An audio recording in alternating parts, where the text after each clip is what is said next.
Welcome to Don't Do Disney Without Us. My name is Daniel. And my name is Zach. And welcome to our show. This is our live streaming show for the Pride 48 weekend. So a big shout out to all you folks out there on Pride 48.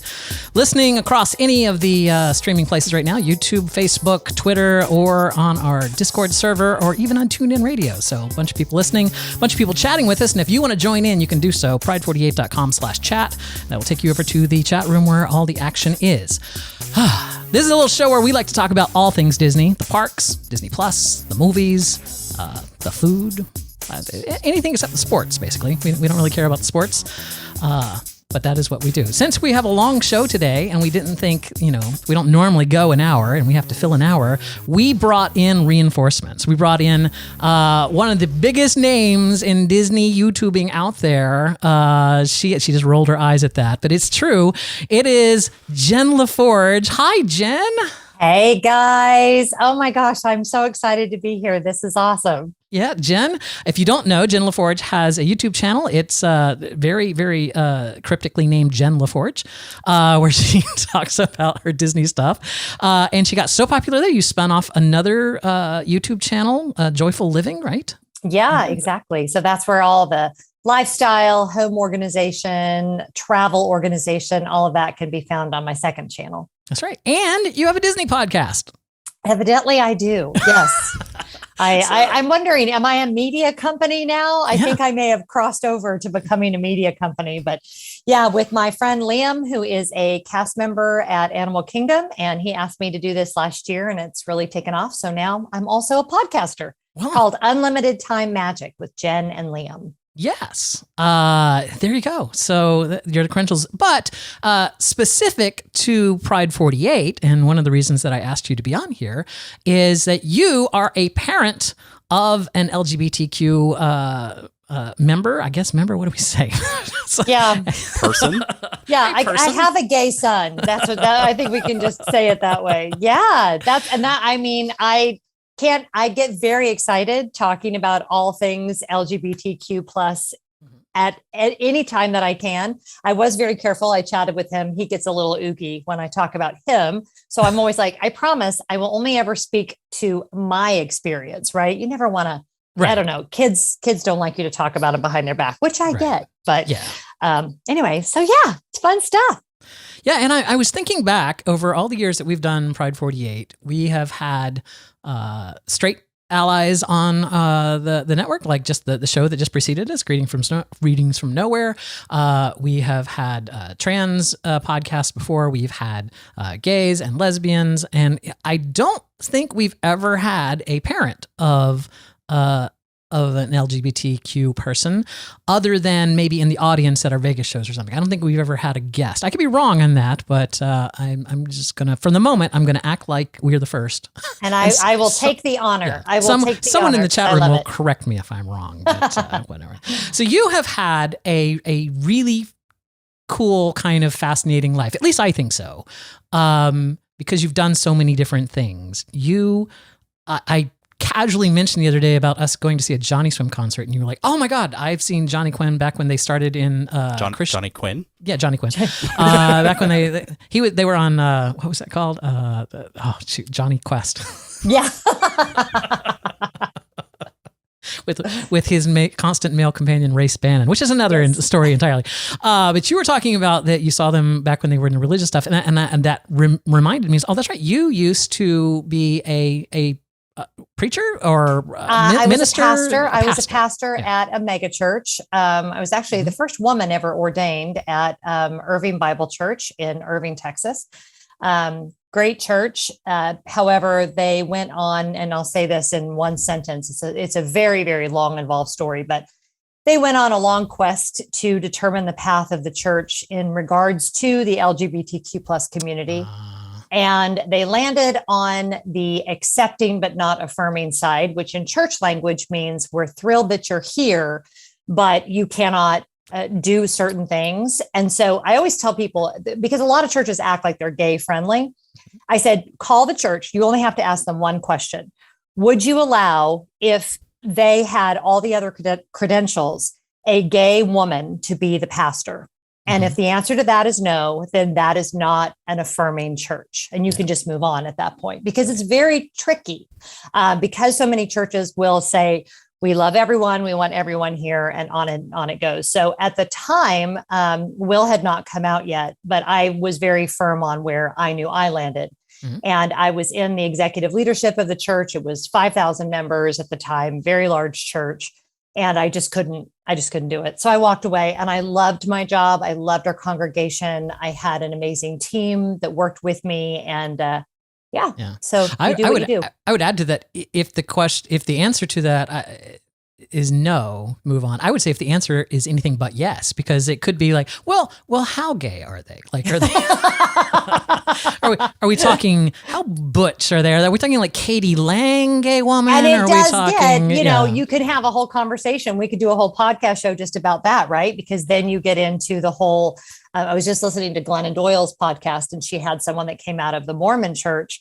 And he said, his thing was he was going to be the best feeling gay, but not acting gay person in the Mormon church, which obviously did not last. But that whole like denying who you really are in order to fit some sort of standard in the church you're in. And it is probably the thing that counselors make the largest percentage of their money off of, is damage from church backgrounds and trying to figure out, okay, if God loves me and I'm like this, what does that look like? So it's something I'm actually very passionate about. So I appreciate the question.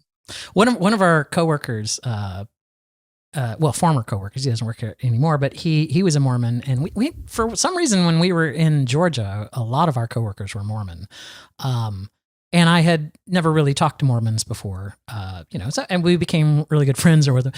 But when we were in the office one day, someone walked by wearing a Book of Mormon jacket that just, and my Mormon friend had no knowledge of the play or whatever. And so he was thinking that the other guy was a Mormon. And they had this conversation that was kind of dancing around stuff where no one was being turn it off clear, like a light bulb. So I'm basically, I had to insert myself and go like, all right, before this conversation goes any further, you do know that this jacket is from a play called Book of Mormon, that he is not actually a Mormon. It's like, before you guys start comparing magic underwear here, this guy, probably doesn't have it. So That is a great musical, though. I actually adore that musical. It's one of my favorites. I love that. Yes, I love that musical. I have never seen it. I've only heard the soundtrack, but if we ever get up to New York, or if it comes down to Atlanta or here, we'll probably go see it. Yeah, it's greatness. Have you seen it, Jen? Yeah. Oh, yeah. I've seen it twice. I saw it in New York, and I saw it, the traveling company was here at Fox Theater. And Scott actually had not seen it. And recently my husband, Scott, if y'all don't know, he's an airline pilot, and he had an overnight in New York. He was like, what show should I see? Because you can get on those sites and they have the last minute tickets, especially for one. You can usually find something. And they had Book of Mormon. And I was like, that is your show, friend. And he absolutely loved it. And he's not as into musicals as I am. But I'm like, I feel like that show, you don't actually have to be into musicals to find it hysterical and very entertaining. So.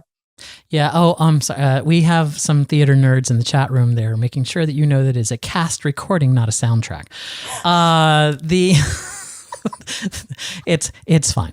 I lived in Connecticut for 4 or 5 years, and that was my favorite thing to do, was go into New York on the weekends and go to Times Square to the TKTS booths where they have all the unsold tickets for the day, and we would play tickets roulette. We'd just see what's available tonight. What can we see? Well, see, and now they do all that online. And I can't remember the website that we used last time. We went and saw David Byrne's American Utopia right before it closed. And whoever doesn't know David Byrne, Talking Heads, he did a musical on Broadway. I had watched the HBO special of it during lockdown and was like, I have to see this live. And so again, Scott had an overnight and we ended up getting tickets, and it was once in a lifetime experience. So anyway, hopefully someone in the chat is into David Byrne and Talking Heads. You may ask yourself.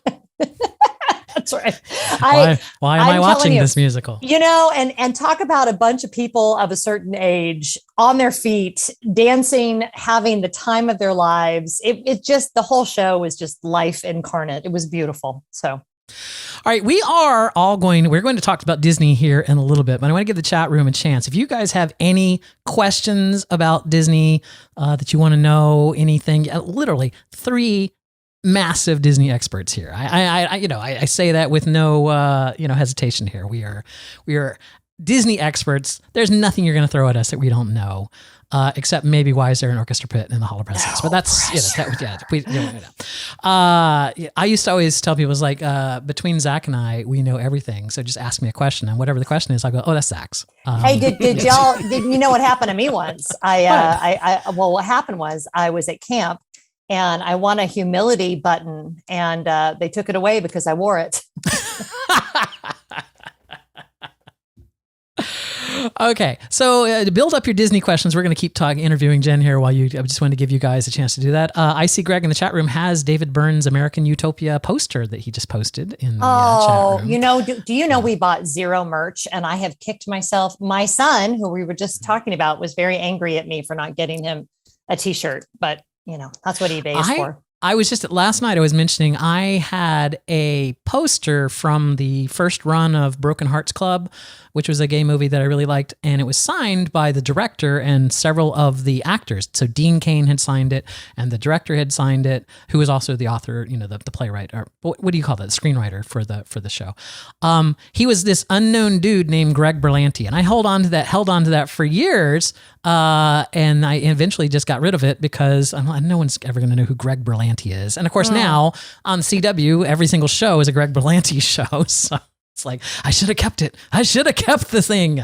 If I recall correctly, it was also very large and very heavy. And when it came time to move from Georgia to Florida, we were like, do we really need to take this with us? And the truth is 90% of the stuff that you haul from place to place that you think is going to be valuable someday is crap.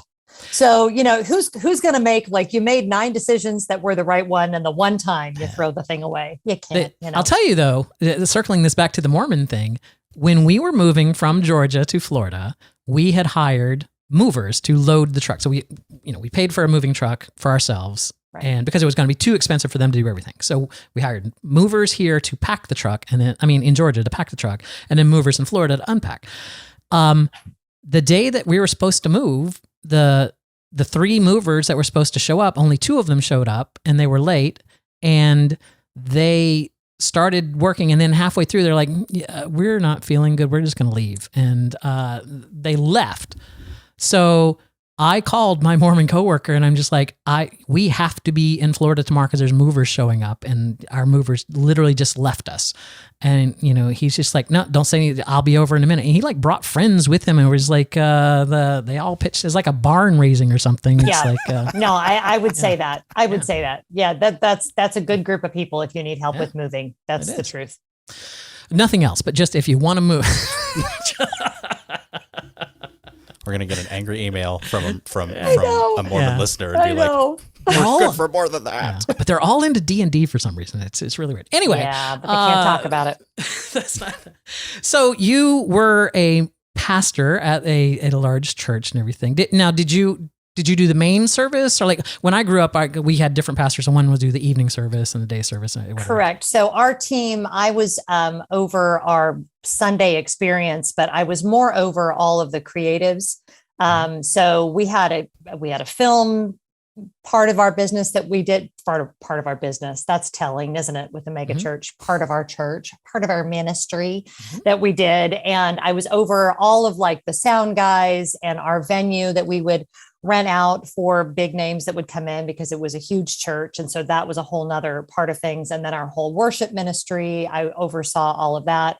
And then I served on our executive team. So that's my experience with like sound and filmmaking, and all of that came from that time, mostly just watching people that were really good at things and being told not to touch stuff. Like I would, we had this soundboard that I think was $230,000 for this soundboard that we owned. And I was part of the team when they were researching it as far as getting bids and things like that. But I always thought it was funny that I literally signed the check, but I wasn't allowed to touch it. I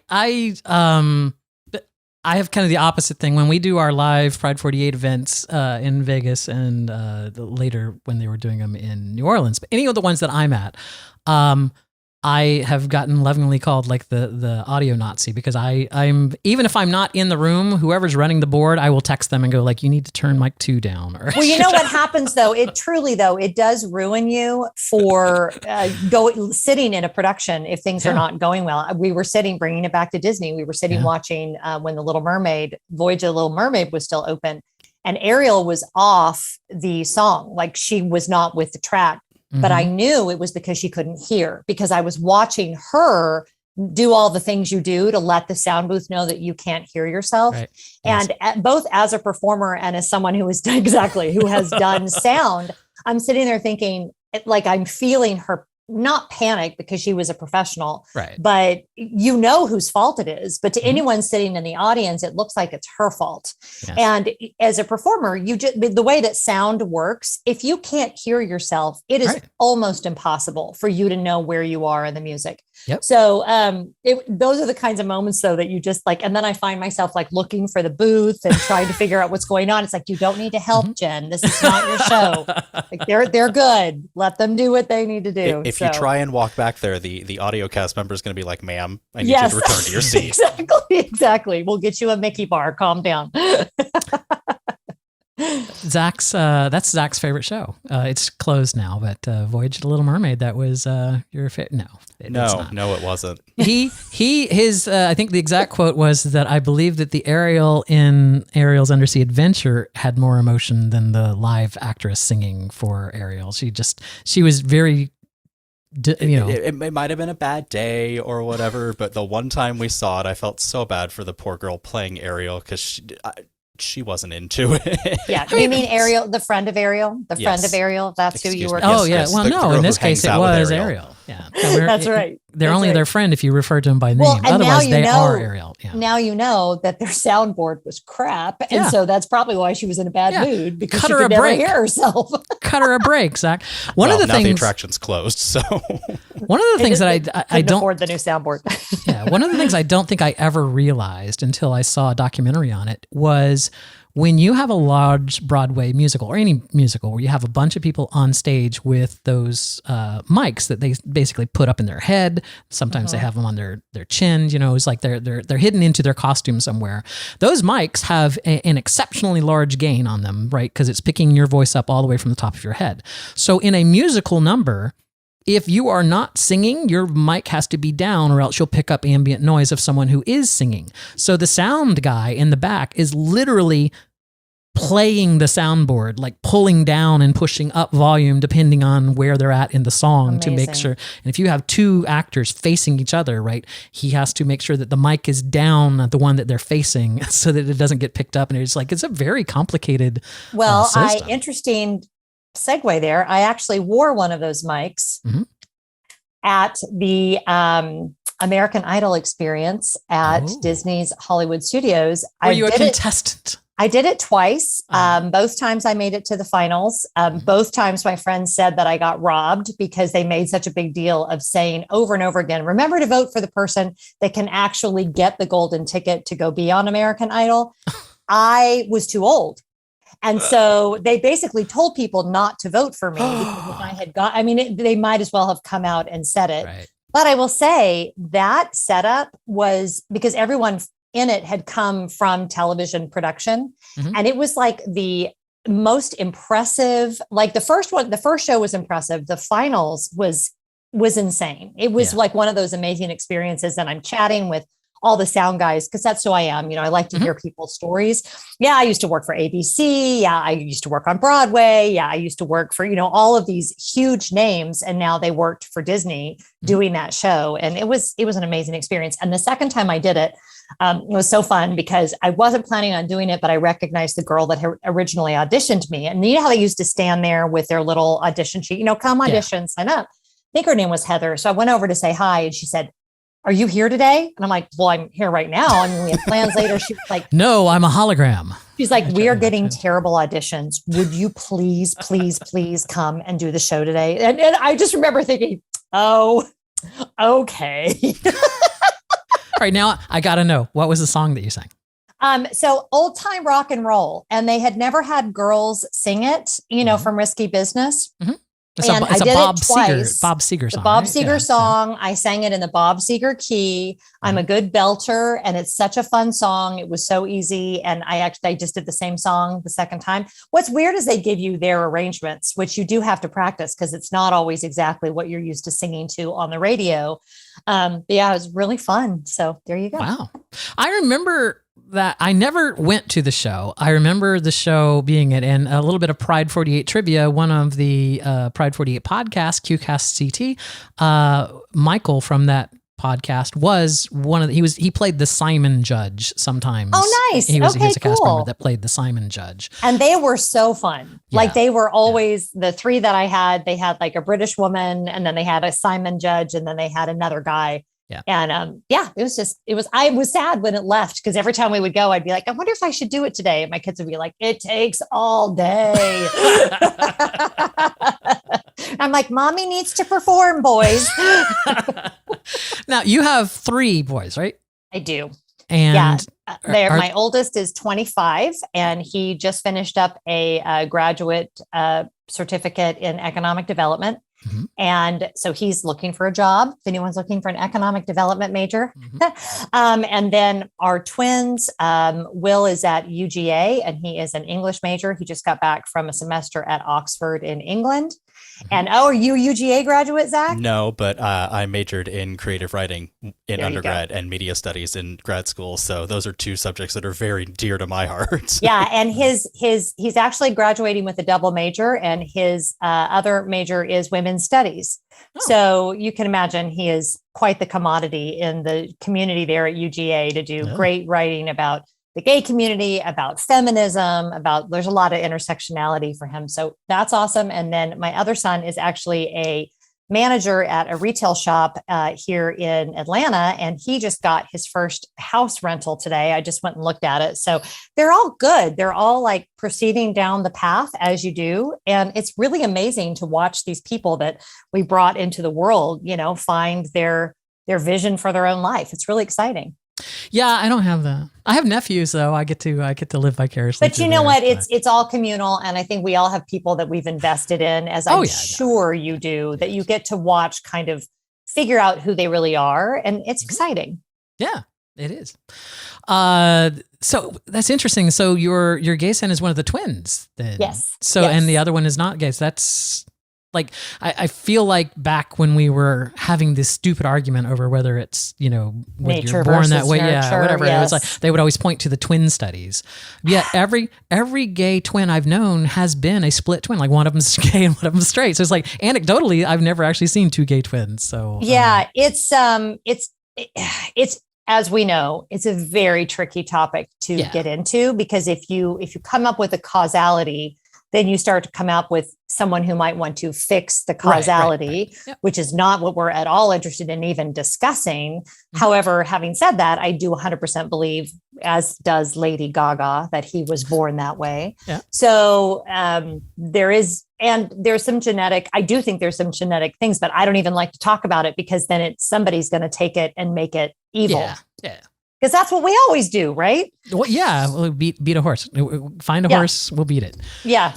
So, okay. So let's see. I covered this. Now, after you were a pastor, mm-hmm. There's just so many words for that. I'm sorry. I'm an atheist, so it's like I have to keep all this wait, she wasn't a priest. She wasn't a pastor. Yeah, no, completely reasonable.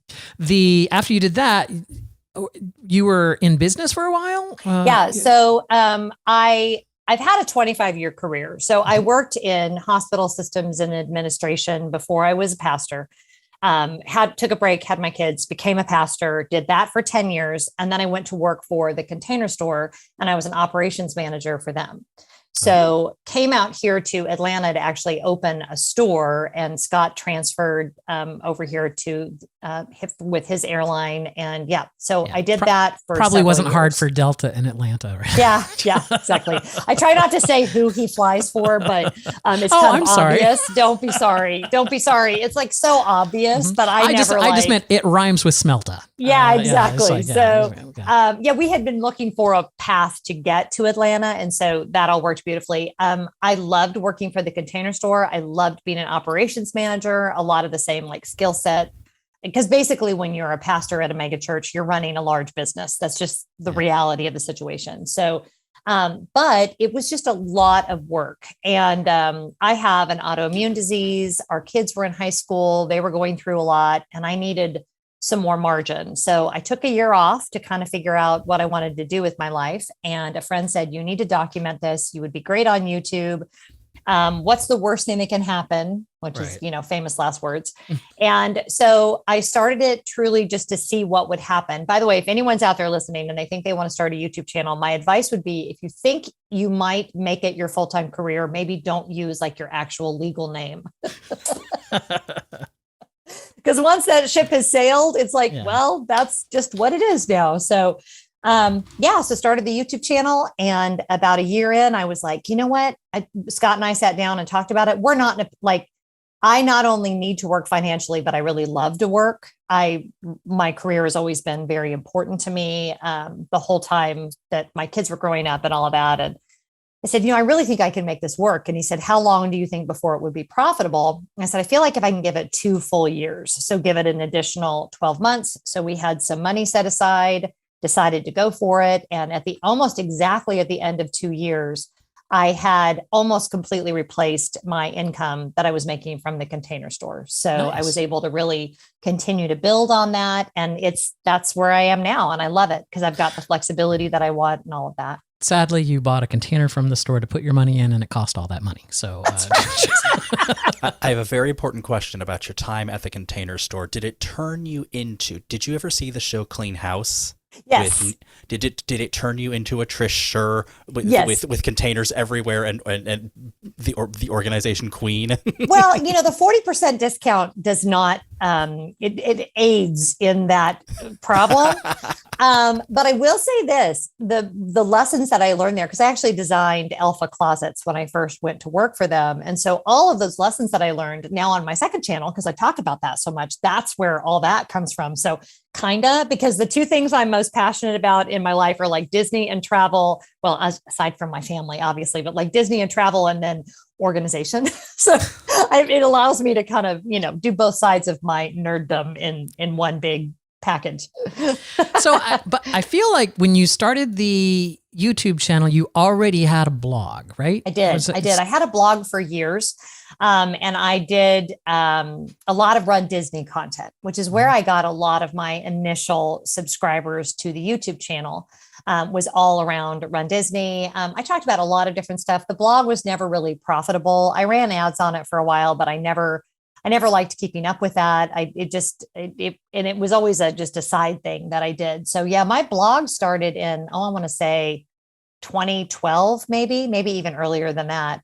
So I did have a pretty substantial following before I started the YouTube channel. And so you started the YouTube channel. Now this is the thing. I watched your videos and enjoyed them for a long time before we decided to start our own channel.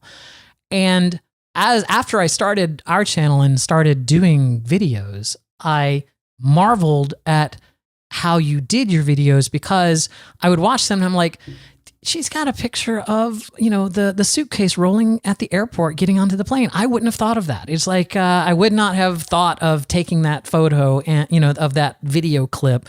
And so I've always wondered, do you have it like loosely scripted in your head of like, all right, to tell this story for this video, or I need a shot of me leaving the house. I need a shot of, at something at the airport. I need this shot at the park or whatever. Or do you scramble around for B-roll later like I do? Yeah. So, it's really funny because one of the things I did at the church is I acted as a producer on a couple of different films, which I actually have an IMDb page. So one of the films that we did was submitted in an independent film festival. And in order to do that, they had to have like a professional producer listed. And so I got listed. So I was one of the girls that actually ran the show was like, hey, do you know you have an IMDb page now? And I was like, sure, why not? Why wouldn't I? We'll go with that. So I learned a lot about the filmmaking process, and I did learn a lot about B-roll. And I'm also a huge student of good filmmaking, which I would not consider my YouTube videos good filmmaking, but I love studying how filmmakers do what they do and the clips that they will put to show. Now we're traveling, and what do I want that to look like, and how much they'll put into such a short period of time to tell a story. And it's really, it is such a expression of creativity for me that I really try to challenge myself. And I'll watch YouTubers with massive followings who do only vlogging and just kind of look at the tricks of the trade and what was interesting about that shot. And they had two different camera angles. And obviously I'm just one girl with a camera, and anymore I'm one girl with an iPhone. So there's a lot of things I just simply cannot do because I lack the equipment, but there's a lot of things I can do. So yeah, I've been completely self-taught, mostly from just observing people that got expensive educations. Okay, I'm pulling together some Disney questions here before we get into our prepared topic here. So here are some of the Disney questions that we have from the chat room. So this is open for any of you guys here. One of them comes from Icy Greg, who says, last time we did Disney, we only had one day in the evening. We chose Epcot as it was just the two of us, no kids. What would you recommend in a future situation that has to wrap so that I can read the rest of the question? In a future situation like that, just one day, which park in Florida? Zach, do you want to take that? What would you do? I would say, I mean, you did Epcot last time. It would depend on if there's a festival going on at Epcot. If there is, I would probably say Epcot because there's a lot to do at Epcot already, but there's even more when there's a festival. Depending on which festival it is, it's mostly just eating and drinking. But otherwise, I would probably say it depends on your mood. Do you want quote unquote traditional Disney? Go Magic Kingdom. Do you want more kind of immersive out there Disney? I'd say go Animal Kingdom. And if you want to spend half a day and then go back to your hotel, choose Hollywood Studios. I feel like, no, if you're a Star Wars fan, if you're a real big Star Wars fan, then Hollywood Studios is the place for you. Yeah, I feel like each park kind of caters to different, different areas that you like. If you like rides, if you like, traditional dark rides and roller coasters and whatnot, Magic Kingdom, but, hands down, 26 rides there. None of the other parks even come close to the number of rides there. But if you're a huge Star Wars fan, you're going to want to check out Hollywood Studios. You're going to want to see Rise of the Resistance is one of the greatest rides ever made, if not the greatest ride ever made.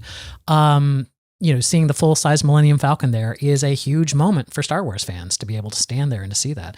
If you're really into Marvel and, especially Guardians of the Galaxy, then Epcot has the Guardians roller coaster, which is amazing.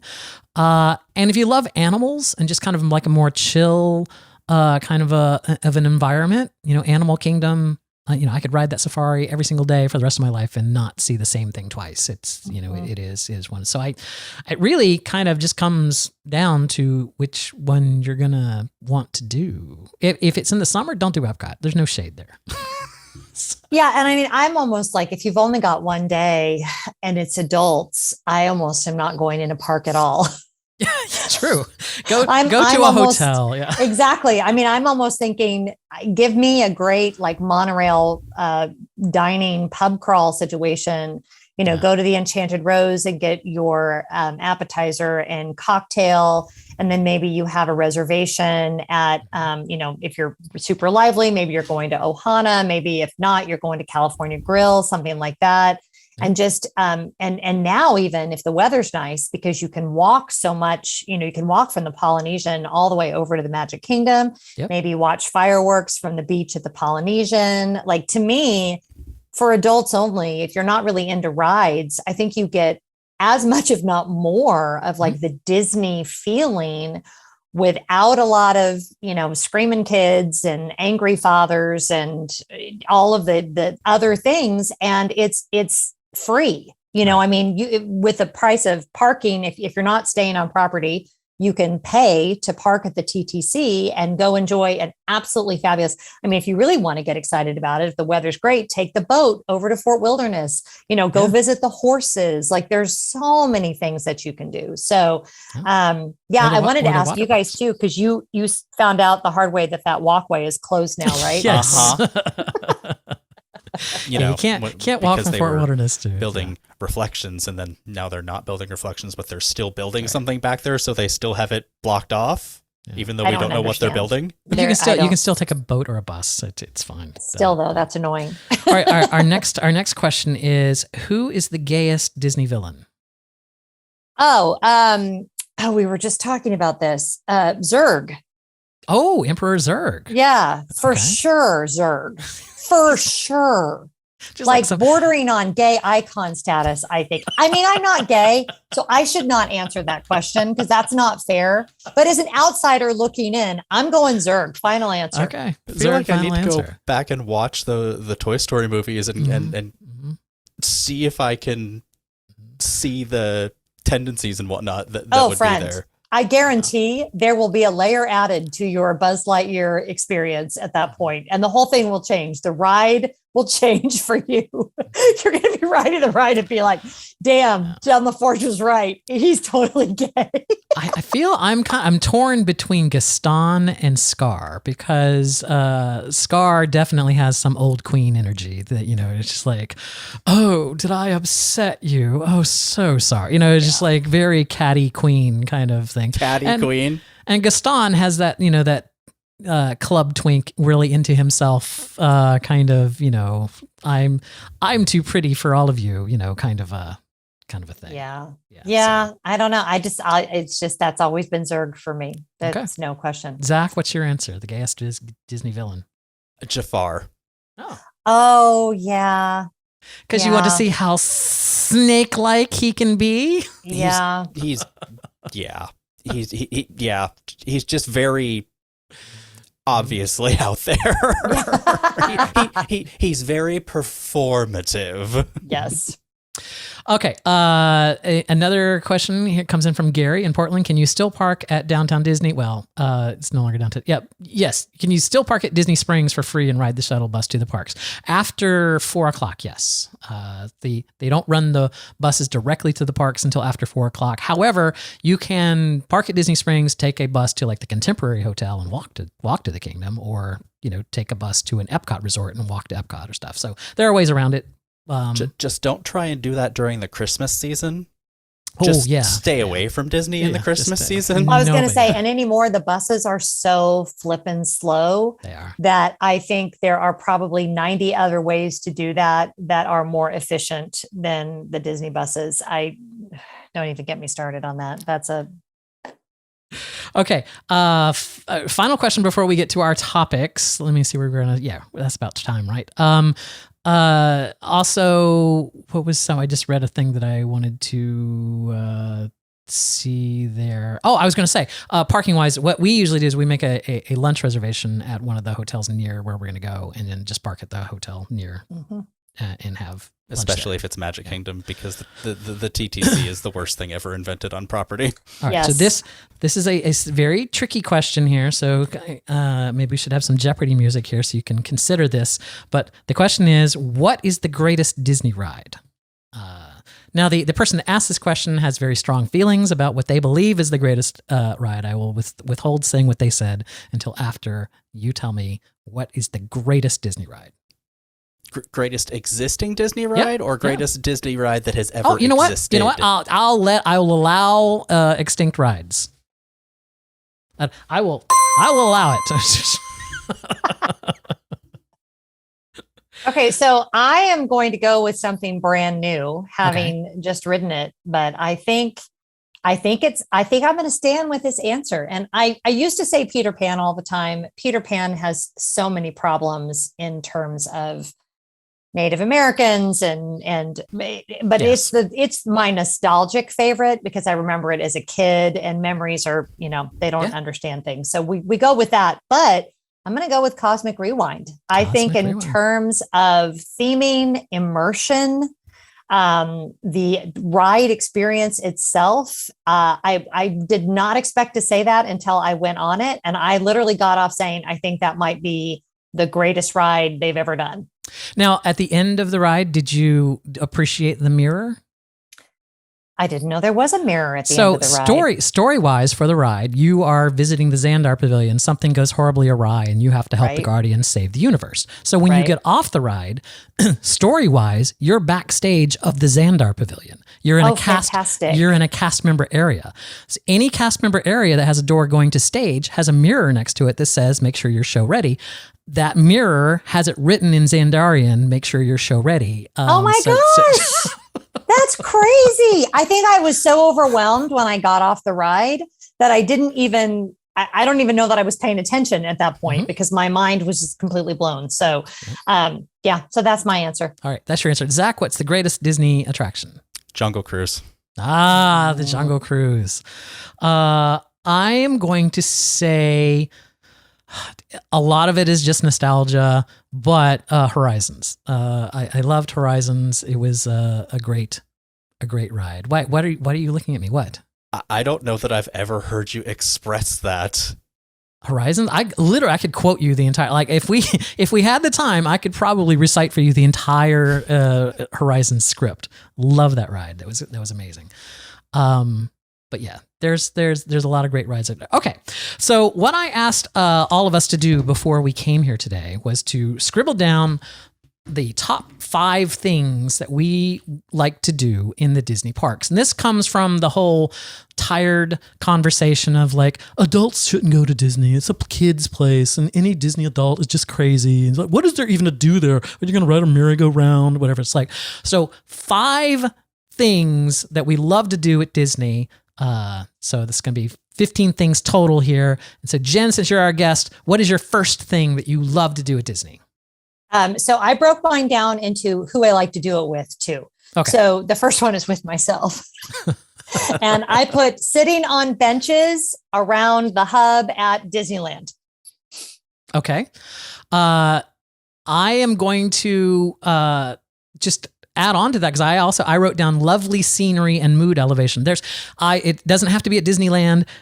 Any of the highly themed shaded areas at Disney, at the hotels or at the parks, whatever. I love to just sit there. You hear the ambient music. You see that you can't help but just be happy. And it's like watching a sunrise to a sunset because what's crazy is if you sit there long enough, all of the things come to you.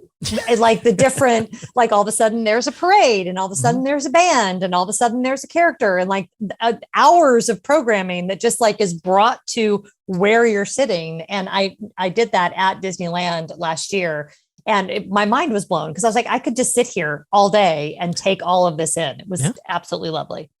All right, Zach, what's your first or fifth or whatever? No particular order. What's one of your 5?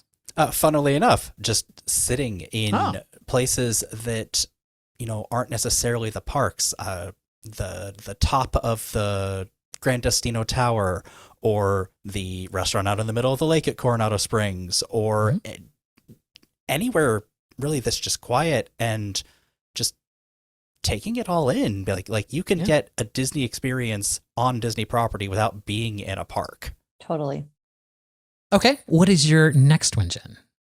My next one is La Cava in Mexico with my friends. And you can get the standing table. For those of you that don't know, this is a tiny little hole in the wall bar. I would appreciate La Cava del Tequila. I would appreciate if all of you listening would immediately forget that I told you about this as it's coming out of my mouth.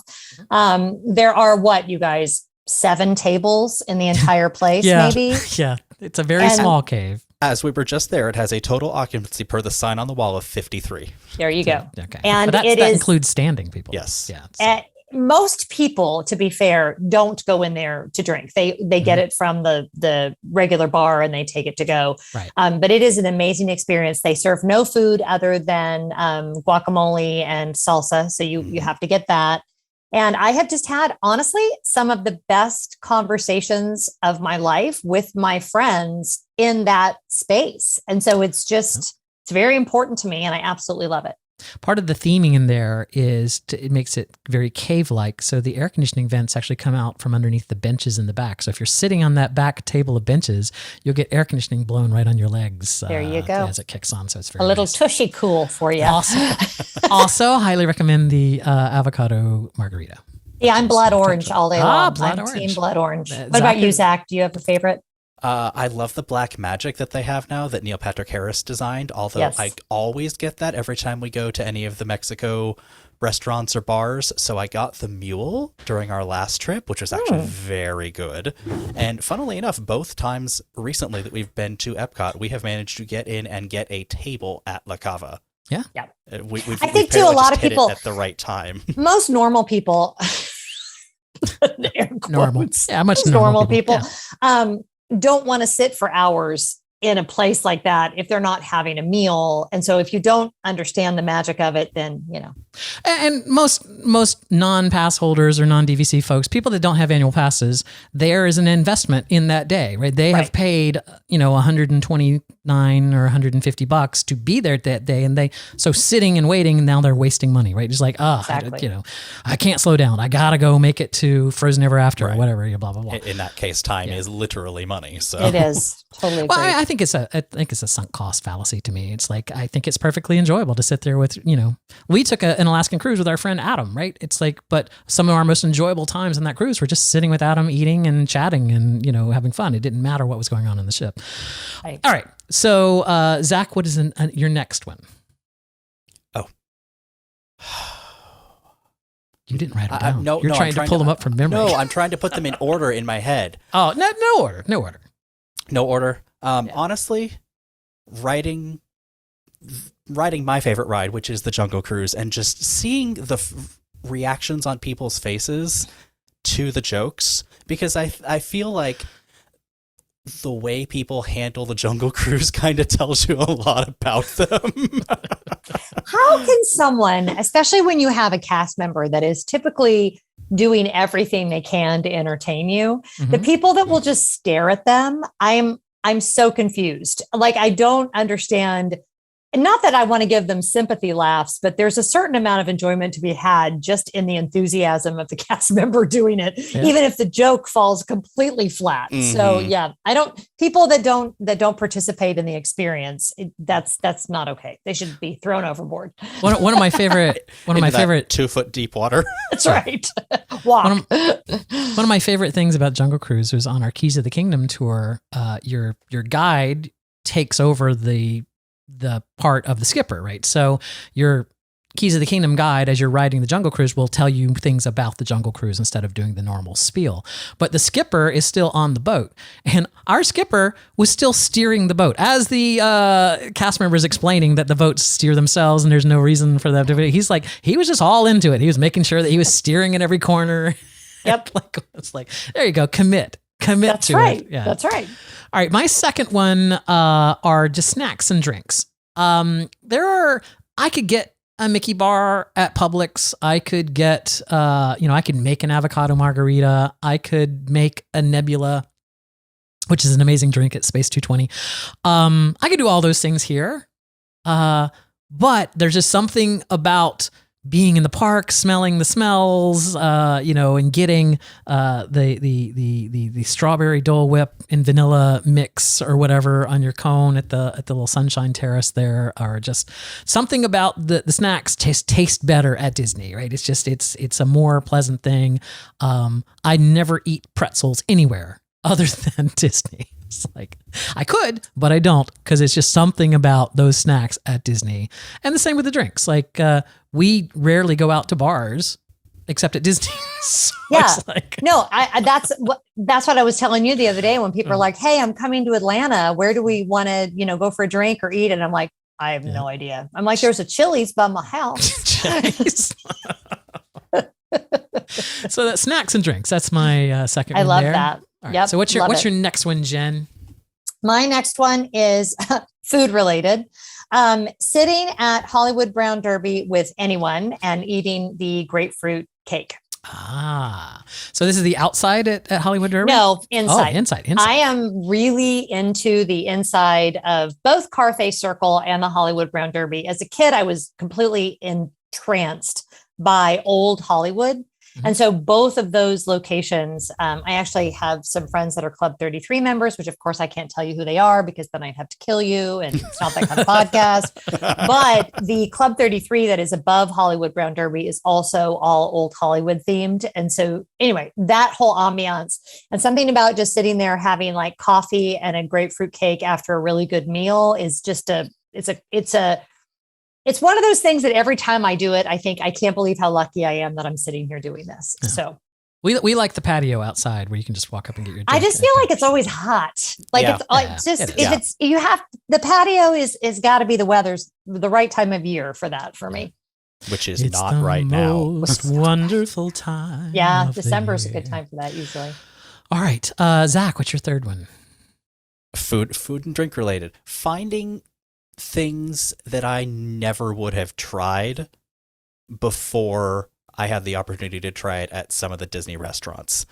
I'd never had any sort of African-inspired food until we ate at the restaurants at Animal Kingdom Lodge, and now those are some of my favorite restaurants on property. Yep. And while the only thing consistent about Disney restaurants is the fact that they're very inconsistent, I don't think we've ever had an experience at a Disney restaurant that has been anything less than very good. Because even if the food is mediocre, usually the service will make up for it, or the ambiance and the theming.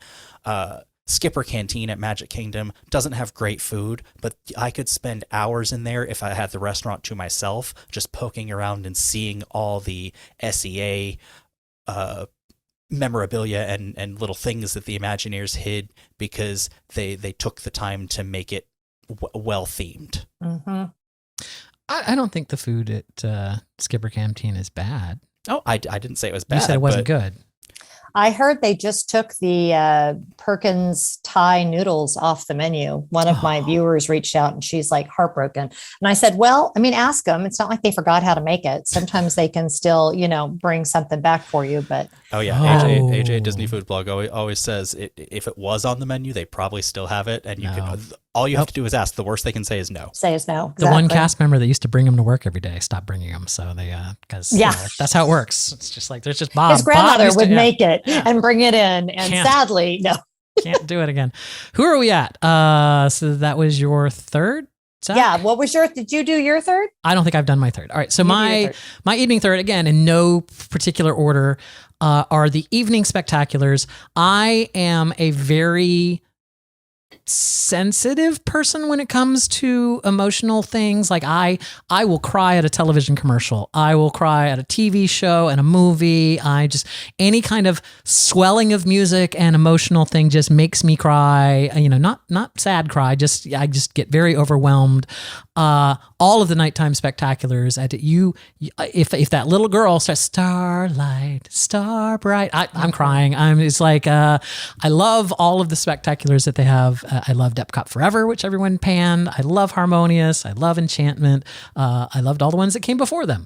So nighttime. Can you imagine if they ever just like randomly on a night when it was supposed to be happily ever after played the starlight, star bright, the crowd would lose their minds. That would be a moment. And I don't think you realize how much Disney spoils you until you go see fireworks at some non-Disney event. If you're my kids, you don't even want to go see 4th of July fireworks in your town because you go once and you're like, what? Huh?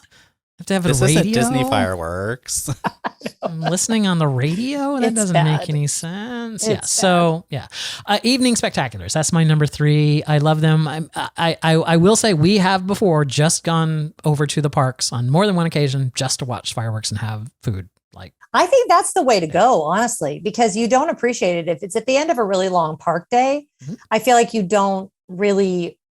You're just tired, so to do it as its own thing. Again, we're all spoiled, when you talk about annual pass holders and things we can experience in a different way. But I'm all for that. I think that's the best way to do it.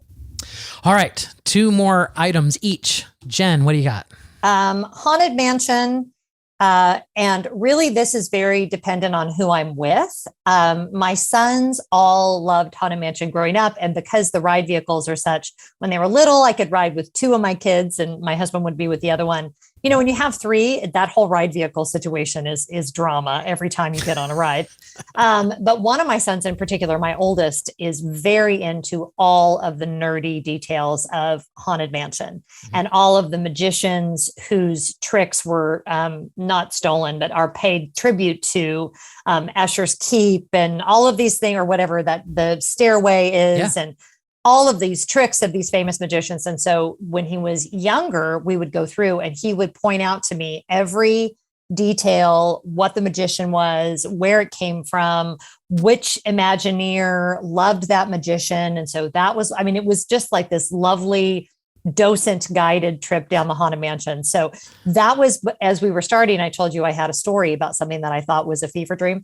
When I was in high school, I was at Disneyland for the 30th anniversary and we rode Haunted Mansion. And the scene when you round right before the hallway and there's the guy in the suit of armor that shakes, an actual person came running towards our vehicle. I had shared this story with people throughout the years and people thought I was nuts. Like, that does not happen. Even people that I knew that were cast members were like, there was no way they would do that. It would freak people out. You had to have imagined it. You were probably, and so I had convinced myself that I was wrong. Lo and behold, I was reading some nerdy forum about something Disney, and someone said for literally like 3 days during the 30th anniversary, they had done this, stopped doing it because people literally were having like a physical problem from this thing running at them. The next time you're on that, imagine if that suit of armor got down and ran or approached. They can't really run. There's not enough space, but moved, aggressively towards your doom buggy, how that would feel. But when I found out that it actually happened, y'all, I was like, oh, thank God. Now, I know I've seen a YouTube video. I feel like, was this Florida or California that you California. Yeah. So I remember there was a video about California that they did this special thing. And because the only thing we've done here is we've, again, our Pride 48 connection, Michael from the podcast, who was the Simon judge. The other thing that he's played recently at Disney was the pirate in Pirates of the Caribbean that does for the nighttime shows. Yes, I love that. The streetmosphere. Yeah, exactly. Inside the Pirates. All right. What is your third item, Zach? No, fourth item. Fourth item? Yeah. Harmonious at Epcot. Yes. I think of the 3 nighttime spectaculars I have seen, it is the best that I think Epcot has ever had, and probably the best on property and will be for a very long time. I never saw Wishes or any of the ones that came before Happily Ever After, so I don't have a huge basis for comparison, but Harmonious just celebrates everything that makes Epcot what it is, and I do not and will not ever understand the amount of hate it gets. Don't read Twitter. I love Harmonious. I love it. I think you probably, Liam and I were talking about it on the podcast, the musicality of it, the talent that was involved. That, did you guys see that Disney Plus, the live? I mean, it's like normal people. It was live. So yeah, I love that. I love it. And I love that you said that, because I do think it's gotten unnecessary. People just got to hate on stuff, but I love it too. My favorite part is at the end, they shoot fire at you. Yep. Now get out. My understanding, they're gonna update it as time goes on. I love that. And it should. I mean, because that is the spirit of Epcot, right? Things should be updated as time goes on. All right, we have 3 minutes left. Okay. My fourth item is animals. I love Animal Kingdom. I love the tamarins there. Our friends Draco and Amber, the 2 tamarins there. We love them. Just watching the otters for hours. The safari. Just animals. Just loving to watch the animals at Animal Kingdom. That's my fourth thing. I love that. I love them too. What's your final thing, Jen? Watching anything or just walking along the beach at the Polynesian, preferably with my husband. I absolutely love the beach there. It was our very first Disney trip when in 1994, he had never been, and took him. We stayed at the Poly, and that is just Love it there. Love just being there, even if we're not staying there, even if we're not going to parks. That's my favorite. Excellent. Okay, Zach, what's your final one? Honestly, the community that we've managed to immerse ourselves into, especially once we started the YouTube channel, the people we've met, the relationships we've formed and are forging. It's just, there's a lot of crappy people in the Disney community, but there are also a lot of wonderful people, and I'm glad that we are getting to meet that side of things. I would say there's more wonderful than Pac-Man. Yes. My final thing is pin trading. Love pin trading. Hopefully it's coming back sometime soon. We have a pin event in less than 2 weeks. An in-person pin event over at the World Showplace. Jen Lefforge, thank you so much for joining us today. Thank you for having me. This you was have so been fun. a delight. Hopefully we'll hook up with you in the park sometime so we can actually see you instead of just seeing you on video. That would be great. I would love it. If you want to reach out to us, our email address is don'tdodisney@gmail.com. Thank you to Pride 48 for having the Pride 48 live streaming weekend. We've had a ball. Thank you, chat room, for being there. Check out our normal podcast if you've never heard of us before. Everywhere where good podcasts are served. Don't do Disney without us. No, do it here. I will never get that right.